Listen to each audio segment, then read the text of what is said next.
அனைவருக்கும் அன்பான இனிய வணக்கங்கள் பல. திருச்சிற்றம்பலம். இன்னைக்கு நம்ம அவிட்ட நட்சத்திரத்தில் பிறந்தவாளை பற்றி பார்க்க போகிறோம். ஸ்ரவிஷ்டா அப்படின்னு சமஸ்கிருதத்தில் சொல்கிறா, தனிஷ்டான்னு சொல்கிறா, அவிட்டம்னு நம்ம தமிழில் சொல்கிறோம். இந்த அவிட்ட நட்சத்திரத்தில் பிறந்தவாளுக்கு ஒரு வசனம் உண்டு கிராமத்தில். அவிட்ட நட்சத்திரத்தில் பிறந்தா தவிட்டு பானையெல்லாம் பொண்ணு அப்படின்னு. அவிட்ட நட்சத்திரத்தில் பிறந்தவாளுக்கு தவிட்டு பானையெல்லாம் பொண்ணு அப்படின்னு ஒரு வசனம் சொல்கிறா. அந்த மாதிரியான எந்த வாக்கியங்களும் எந்த ஜோதிஷ புத்தகங்கள்லையும் இல்லை அப்படின்னாலும் அது ஏன் சொல்லியிருக்கா, அதுக்கு ஏதாவது காரணம் இருக்கான்னு பார்க்கலாம், முயற்சி பண்ணி பார்க்கலாம். நாமளா அது பொருள் கொண்டு பார்க்கலாம். சரி, அது என்னன்னு பார்ப்போம். இந்த அவிட்ட நட்சத்திரத்துக்கு தேவதை யாரு, என்ன மாதிரியான பிரார்த்தனையை நம்ம பண்ணணும் அப்படின்னு கொஞ்சம் இன்னைக்கு விஸ்தாரமான பதிவு. நேத்திக்கு ஸ்ரவண நட்சத்திரம்ங்கிற திருவோணத்துக்கு ரொம்ப கிறிஸ்பியா பார்த்தோம். ஏன்னா அது லக்ஷ்மி நாராயணருங்கிற தேவதை, விஷ்ணு, அது எல்லாருக்கும் தெரிஞ்ச தேவதை அந்த சுவாமி. அதனால நம்ம ரொம்ப விஸ்தாரமா பதிவு போடல. இன்னைக்கு வேற வழி கிடையாது. இந்த அவிட்ட நட்சத்திரத்தை கொஞ்சம் விஸ்தாரமா தான் பார்த்தாகணும் நம்ம. இந்த அவிட்ட நட்சத்திரத்தினுடைய தேவதை யாரு அப்படின்னு வேதம் என்ன சொல்றதுன்னு பார்ப்போம். அஷ்டோ தேவா வசவ சோம்யாசஹ சதஸ்ரோ தேவி ரஜராஸ்ரவிஷ்டாஹ அப்படின்னு வேதம் சொல்றது. அதாவது இந்த அவிட்ட நட்சத்திரத்தில் பிறந்தவாளுக்கு தேவதை வசு. வசுங்கிறது ஒரு கூட்டம், ஒரு தேவதை இல்லை, வசுக்கள் அவ ஆக்சுவலா. அஷ்டோ தேவா வசவ சோம்யாசஹ, 8 வசுக்கள் மொத்தம் இருக்கா, எல்லாம் சேர்ந்ததுதான் அது வசுங்கிற கணம். அஷ்டோ தேவா வசவ சோம்யாசஹ சதஸ்ரோ தேவி ரஜராஸ்ரவிஷ்டாஹ அப்படின்னு. இந்த 8 வசுக்கள் யாரு அப்படின்னா, அதித்தி தேவிக்கும் கஷ்யபருக்கும் பிறந்த 33 தேவதைகள்ல இந்த 8 வசுக்களும் ஒரு குரூப், அஷ்ட வசுக்களும். யார் இந்த அஷ்ட வசுக்கள்னா, தியூ அப்படிங்கிற ஆகாசம், பிரபாசம்னு அது அந்த தேவதைக்கு இன்னொரு பேர் உண்டு, பிரபாசகா அப்படின்னு. தியூன்னு பேரு. ஆகாச, வாயு, அக்னி, ஜலம், பிருத்திவி, இந்த 5 பூதங்களுக்கு அபிமான தேவதை, 5 பூதங்களுக்குமான அதிதேவதை, சூரியன், சந்திரன், நட்சத்திரம், மொத்தம் 8 பேர் இவா. இந்த அஷ்ட வசுக்களுக்கு சேர்ந்த குரூப்புக்கு வசுன்னு ஜெனரலா நம்ம பேர் சொல்றோம். இந்த அஷ்ட வசுக்களை நம்ம எப்படி பிரார்த்தனை பண்றது? அவிட்ட நட்சத்திரத்தில் பிறந்தவா 8 வசுக்களோட படம் எடுத்து வச்சுக்கிறதா, 2 16 நெய்தீபம் ஏத்துறதா? இவா வசுக்கள்னா யாரு, இவாளுக்கு என்ன மாதிரி பிரார்த்தனை பண்ணணுங்கிறதா இன்னைக்கு பதிவே. முதல் விஷயம், நம்ம இந்த சேனல்ல ரொம்ப எளிமையான பரிகாரங்கள் தான் சொல்றோம். மறக்காம இந்த சேனல் நீங்க எல்லாரும் சப்ஸ்கிரைப் பண்ணி வச்சுக்கோங்க. இதுல பல பொக்கிஷங்கள் உங்களுக்காக கொடுக்குறோம்.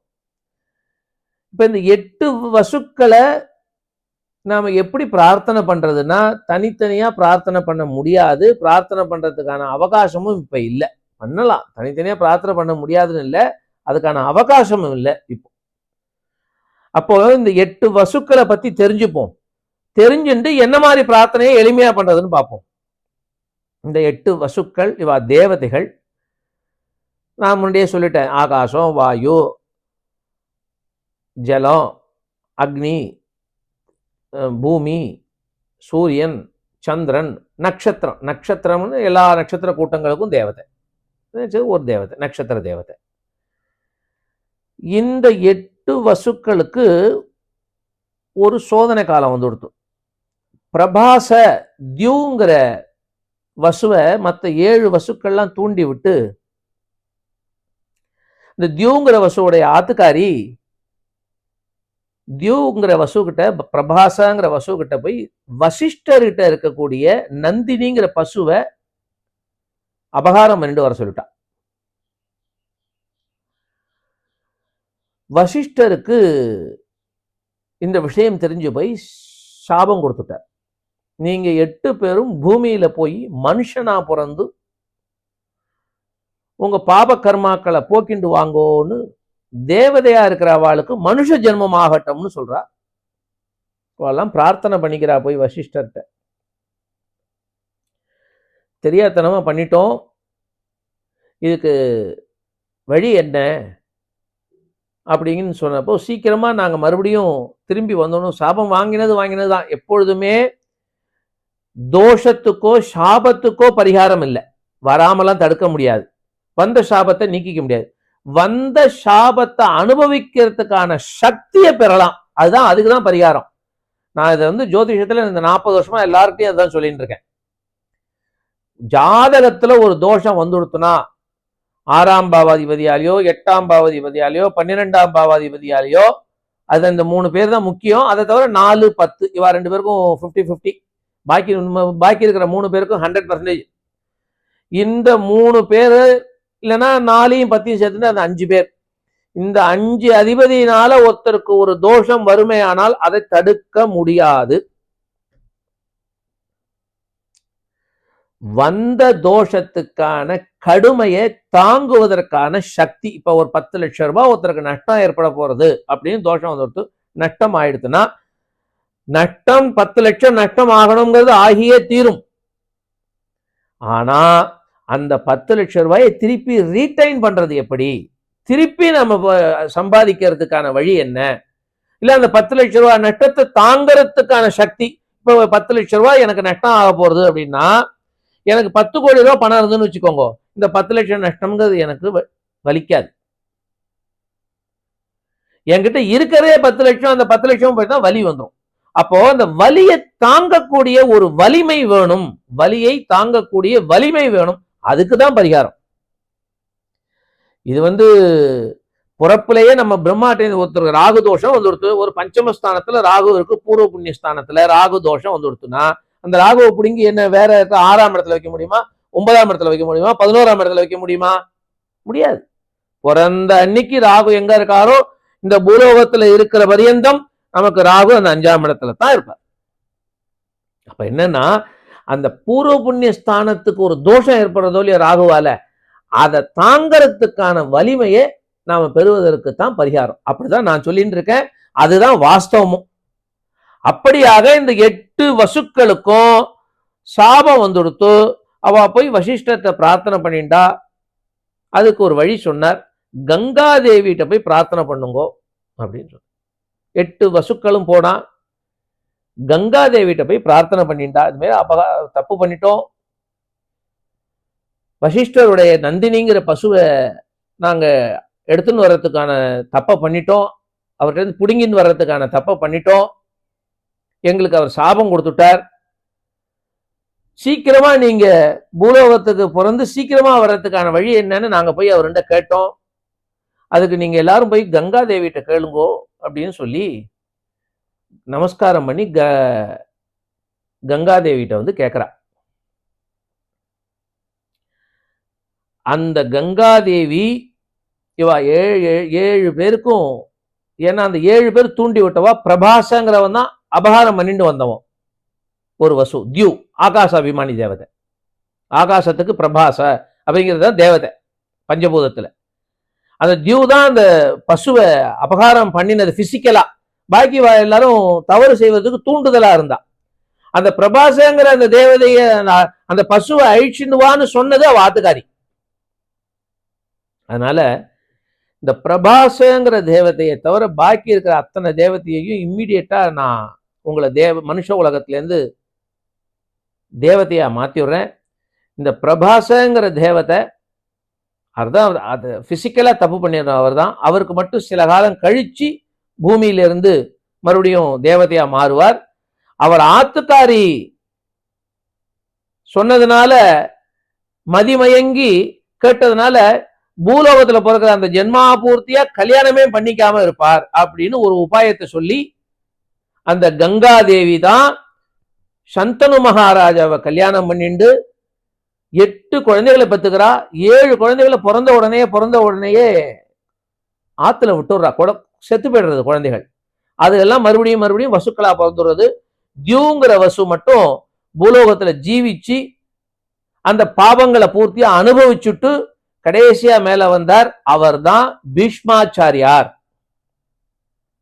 இந்த கதை தெரியாம நீங்க வசுக்களை பிரார்த்தனை பண்ணேன்னா என்ன பிரயோஜனம் வரும்? வசுனா யாருன்னே தெரியாம, வசுக்களுடைய டியூட்டி என்னன்னு தெரியாம நீங்க இந்த அவிட்ட நட்சத்திரத்துல பிறந்தவா இந்த வசுக்களை பிரார்த்தனை பண்றதுல என்ன பிரயோஜனம் வந்துட போகுது?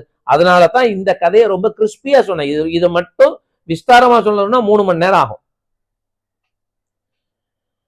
இப்ப இந்த தியூங்கிற வசு பூலோகத்துல பீஷ்மாச்சாரியாரா பிறந்து கல்யாணமே பண்ணிக்காம கடைசி வரைக்கும் கஷ்டத்தினால அவருடைய தம்பி சித்ராங்கதனால விசித்திர வீரியனால கஷ்டம் வந்தது. அப்புறம் விசித்திர வீரனுடைய குழந்தைகள் திருதராஷ்டிரம், பாண்டு, விதுரனால, அல்ல விதுரன் நல்லவரா இருந்தார், பாண்டு நல்லவர் தான், திருதராஷ்டிரம் நல்லவர், எல்லாமே தேவதைகள் தான். ஆனா கலி வசத்தினால அவாள்னால அவருக்கு கஷ்டம் வந்தது. அம்மா சித்தியா இருக்கிறவள மச்சகந்தினால பரிமள கந்தினால கஷ்டம் வந்தது. குழந்தைகள்னால கஷ்டம் வந்தது. பேரன்கள்னால கஷ்டம், துரியோதனாதிகள் கௌரவாதிகள்னால கஷ்டம் வந்தது. கடைசியில 10 நாள் 18 நாள் போர், பாண்டவ கௌரவ போர்கள்ல 18 நாள் நடந்த யுத்தத்துல 10 நாள் இவர் தான் தலைமை தாங்கினார். வேற எவனுக்கும் அவ்வளவு தெம்பு இல்லை. 18 நாள் நடந்தது மகாபாரத யுத்தம். அதுல கௌரவாதிகள் சார்பா இந்த பீஷ்மாச்சாரியார் மட்டும்தான் 10 நாள் தாக்கு பிடிச்சார். பாக்கி எவனும் தாக்கு பிடிக்கல. அவ்வளவு பராக்கிரமசாலி. ஆனா அவர் கடைசி காலம் அம்பு படுக்கையில படுத்துண்டு உத்தராயண புண்ணிய காலம் வரைக்கும் பரமாத்மாவை சதா நிரஸ்த குஹகம் சத்தியம் பரம் தீமஹி அப்படின்னு பாகவதம் சொன்ன அந்த பிரமாண வாக்கியத்தின்படியே அவர் சதா பிரார்த்தனை பண்ணிண்டு பாண்டவாதிகளுக்கெல்லாம் உபதேசம் பண்ணிண்டு விஷ்ணு சஹஸ்ரநாமத்தை ஸ்மரணம் பண்ணிண்டு இப்படி காலத்தை தள்ளினார் இருக்கு இந்த பீஷ்மாச்சாரியார். அவர் தான் அஷ்ட வசூல தியூங்கிற வசு. அவரும் மேல போய் வசுவா மாறினார். இதுதான் இந்த வசுனுடைய விஷயம்.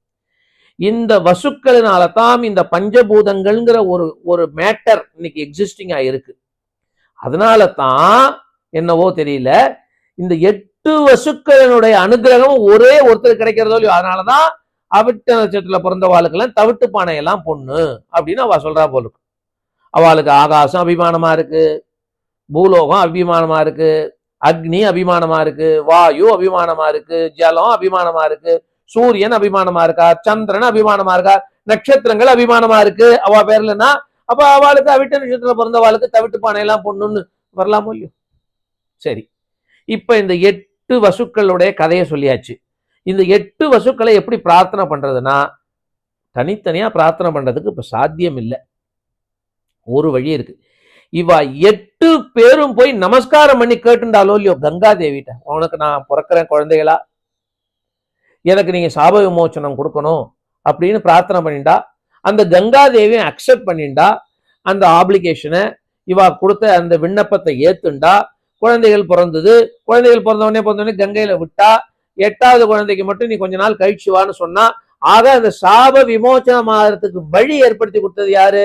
இந்த 8 வசுக்களுக்கு ஒரு விதத்துல கங்காதேவி அம்மா.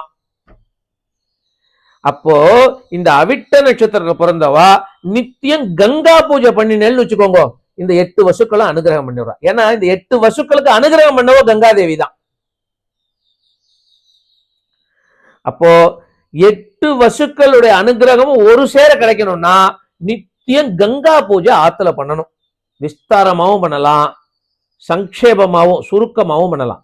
சுருக்கமா பண்றது ஒரு வழி சொல்லி தரேன். ஏன்னா நம்மளுடைய ப்ரொசீஜர் எல்லாமே சுருக்கமா பண்ணணுங்கிறது தான், ஆப்டிமைசேஷன் டெக்னிக் தான். மினிமமா எஃபர்ட் பண்ணணும், மேக்சிமமா பலன் எடுக்கணும். அதுதான் நம்மளுடைய மெத்தடாலஜி. அதுல நம்ம இதை என்ன பண்ண போறோம்னா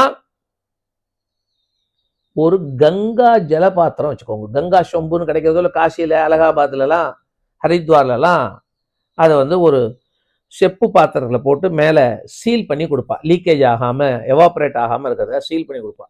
கங்கா பாத்திரம், கங்கா ஜலம். அந்த அந்த கங்கையை நிறைய எந்த ஜலம்னாலே கங்கை தான், ஜலம்னாலே கங்கை தான். நீங்க ஜோஷியால்கிட்ட போய் கேட்டு பாருங்க, உங்க அது பக்கத்தாத்துல ஒரு குளம் இருக்குன்னு சொல்ல மாட்டான். உங்க அது பக்கத்தாப்புல ஒரு கங்கை இருக்குமே அப்படின்பா. ஒரு 25-30 வருஷத்துக்கு முந்தி இருக்க ஜோஷியாருடைய வார்த்தை அப்படிதான் இருக்கும். உங்க ஊர்ல ஒரு கங்கை ஓடுறதே அப்படின்பா, ஒரு ஆறு போறதுங்கிறத அவ அப்படி சொல்லுவா. அப்ப ஜலம்னாலே அது கங்கா தான். அந்த ஜலத்தை சேர்த்து வைக்கிற பாத்திரமா இருக்கிறதுனால அதுக்கு பேர் கங்காளம். கங்காளம்னு ஒரு பாத்திரம் இருந்து நம்ம ஆத்துல எல்லா ஆத்துலயும். அதுலதான் வெந்நீர் போடுவார் நம்ம. அதுலதான் நம்ம ஜலத்தை பெருசா கொண்டு பெரிய பாத்திரமா இருக்கும், அது வாயகண்ட பாத்திரமா இருக்கும். ஒரு 100 லிட்டர் ஜலம் கொள்ளும். அதுல நம்ம ஜலத்தை ரொப்பி வச்சிருப்போம். ஜலம்னாலே கங்கைன்னு பேரு. அந்த கங்கையை ரொப்பி அதுல வச்சிருக்கிறதுனால, அந்த ஜலத்தை ரொப்பி வச்சிருக்கனால பேரு கங்காளம்னு பேரு. கங்காளம். அவ்வளோ வசதி. ஜலம் அப்படின்னாலே அங்க கங்கை வந்துடுறா. ஸ்மரணம் பண்றச்சே, நாம ஜலத்தை தினம் தலையில விட்டுக்கறச்சே கங்கையை ஸ்மரணம் பண்ணிட்டு அந்த ஜலத்தை நம்ம பாத்ரூம்ல விட்டுட்டா கூட அங்க கங்கையுடைய சன்னிதானம் வந்துடுறது. நம்ம கான்சியஸ்ல தான் இருக்கு. நம்மளுடைய கான்சியஸ்ல தான் பகவான் வரா. வேற எந்த மந்திர மாயமும் வேண்டாம். நம்மளுடைய கான்சியஸ் தான், ஸ்மரணம் தான். ஒரு நிமிஷம் இந்த சாதாரண பாத்ரூம்ல வர இந்த ஜலமானது கங்கா ஜலமாக நாம் பாவிச்சுக்கிறேன் அப்படின்னு நினைச்சுண்டு ஒரு சொம்ப தலையில விட்டுட்டோம்னா அது கங்கை ஜலமா மாறுறது. இது சத்தியம், இது சத்தியம். அது ஒன்றும் மாற்றமே. நீங்க கான்சியஸ் இல்லாம கங்கையிலே போய் குளிச்சாலும் சரி உங்களுக்கு பலன் வரப்போறது இல்லை. எப்படி? அங்க இருக்கிற தவக்களை, அங்க இருக்கிற மீனுக்கெல்லாம் பல பலன் வந்துடுறதா? ஏன்னா அதுகளுக்கு தெரியாது இது கங்கை இது யமுனை அப்படின்னு. அதுகளுக்கு தேவையானது அது ஒரு ஜலம். அப்போ கான்சியஸ் இல்லாம கங்கையிலே குளிச்சாலும் புண்ணியம் வர்றது இல்ல, கான்சியஸோட கங்கை இல்லாம வேற ஜலத்துல வந்தாலும் அதே புண்ணியம் வர்றது. அந்த கங்காதேவிய பாத்திரத்துல விற்கிறாளோ இல்லையோ, ஒரு தடவை காசிக்கு போகும்போதோ இல்லைன்னா காசிக்கு போறவாகிட்ட சொல்லியோ ஒரு சொம்பு சின்னதா காசி சொம்புன்னு சொல்லுவாத, காசி சொம்பு ஆத்துல வச்சிருந்துக்கிறது. அந்த 200 ml 100 ml 1/4 லிட்டர் இப்படி நிறைய அவவா யதாசக்திக்கு என்னென்ன தேவையோ அந்த சைஸ்ல வாங்கி ஆத்துல வச்சு சந்தனம் குங்குமம் இட்டு புஷ்பம் சாத்தி 2 நெய் தீபத்தை போட்டு ஒரு நமஸ்காரம். அம்மா கங்கை, உன் குழந்தைகள் அஷ்ட வசுக்கள் எனக்கு ஆசீர்வாதம் பண்ணணும். இவ்வளவுதான் பிரார்த்தனை. சங்கல்பமும் இதுதான், பிரார்த்தனையும் இதுதான். அவிட்ட நட்சத்திரக்காரருக்கு கங்கை சொம்ப வச்சுக்கோங்கோ, அதுக்கு சந்தன குங்குமம் எடுங்கோ, நித்தியம் ஒரு புஷ்பம் சாத்துங்கோ, 2 நெய் தீபம் போடுங்கோ, ஒரு நமஸ்காரம் பண்ணுங்கோ. இந்த 2 நிமிஷத்துல சொல்லி முடிச்சுடலாம் இந்த பதிவை. இப்படி சொன்னா என்ன அர்த்தம், எப்படி புரியும்? சில விஷயங்களை சம்ட்சேபமா சொல்றோம் நம்ம, சில விஷயத்தை விஸ்தாரமா தான் சொல்ல வேண்டியது. இந்த கங்கை யாரு, அஷ்டவசுக்கள் யாரு, அவிட்ட நட்சத்திரத்துக்கும் அஷ்டவசுக்களுக்கும் என்ன தொடர்பு, அஷ்டவசுக்களுக்கும் கங்கைக்கு என்ன தொடர்புன்னு தெரியாம நீ கங்கையை போய் நமஸ்காரம் பண்ணுன்னு சொன்னா, இப்ப நம்ம தமிழ்நாட்டுல இந்த ஒரே நாள்ல நவகிரகம் போற கூத்தாயிடும். இந்த ஒரே நாள்ல நவகிரகம்னு ஒரு சங்கல்பம் ஒன்று வச்சுருக்கா பாருங்க. எவ்வளோ பெரிய தப்புகள்லாம் நடக்கிறது தெரியுமா? வைத்தீஸ்வரன் கோவில்ல ஒரு 20 வருஷத்துக்கு முன்னாடி அங்காரகனுக்கு தனி சன்னதியே கிடையாது.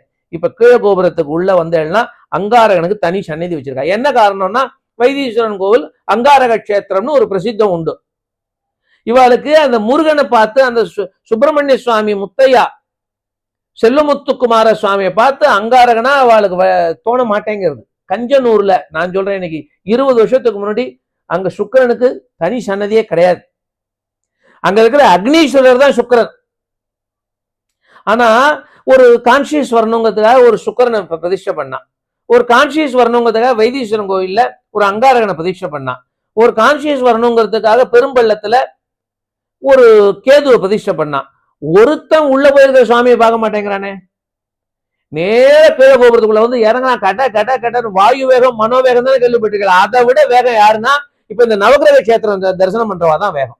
வாயு வேகம்லாம் தோத்துரும் அவகிட்ட, மனோவேகம்லாம் தோத்துரும். கிட்டு கிட்டு கிட்டு கிட்டுன்னு இறங்குவா, கீழ வீதியில இறங்குவா, நேரா உள்ள வருவா, 100 ஸ்டெப்ல உள்ள வந்துருவா. அந்த அங்காரகனை பாப்பா, கண்ணத்துல பலார் 2 அரை அரைஞ்சிப்பா, திருப்பி போய் பஸ்ல ஏறி உட்காந்துருவா. ஏன்னா அடுத்த கஷேத்திரம் போகணும்.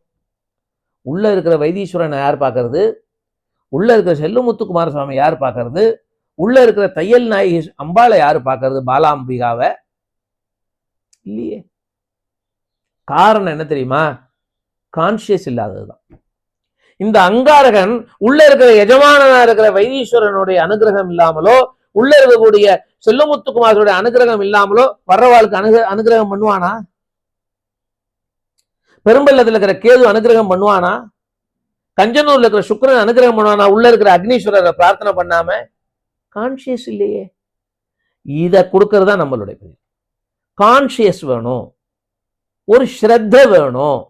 எப்படின்னா, அந்த வசுனா யாரு, அவள் கங்கை எப்படி போறா, கங்கையை பிரார்த்தனை பண்ணா எப்படி பாபம் நீங்கிறது, சாபம் நீங்கிறது, இத சொல்ல வேண்டிய கடமை எனக்கு இருக்கு. அதனால சில பதிவுகளை விஸ்தாரமா சொல்றேன். அதன்படி இந்த அவிட்ட நட்சத்திரத்துல பிறந்தவா வசுக்களுடைய அனுகிரகத்தை வாங்கணும்னா கங்கா பூஜை பண்ணணும். இந்த 8 வசுக்களும் அந்த கங்கைக்கு கட்டுப்பட்டவர்கள். அஷ்டோ தேவா வசவ சோம்யாசஹ சதஸ்ரோ தேவி ரஜராஸ்ரவிஷ்டாஹ அப்படிங்கிற வேத வாக்கியத்தை நானும் ஒரு தடவை ஸ்மரணம் பண்ணிக்கிறேன். அந்த கங்காதேவியை ஒரு தடவை பிரார்த்தனை பண்ணி இந்த அவிட்ட நட்சத்திரத்தை பிறந்தவாளுக்கு அனுகிரகம் ஆகணும்னு பிரார்த்தனை பண்ணிக்கிறேன். எல்லாம் வல்ல ஒப்பிலாமலை அம்மை சமேத மாசிலாமணி ஈஸ்வரனை ஒரு தடவை பிரார்த்தனை பண்ணிக்கிறேன். சிவகாம சுந்தரி சமேத ஆனந்த நடராஜராஜமூர்த்தியை ஒரு தடவை பிரார்த்தனை பண்ணிக்கிறேன். இந்த அவிட்ட நட்சத்திரத்தை பிறந்தவா அத்தனை பேருக்கும் அஷ்டவசுக்களுடைய ஆசீர்வாதங்களை கங்காதேவி மூலமா கிடைக்கணும், அவ சௌக்கியமா இருக்கணும். திருச்சிற்றம்பலம். ஹரே கிருஷ்ணா.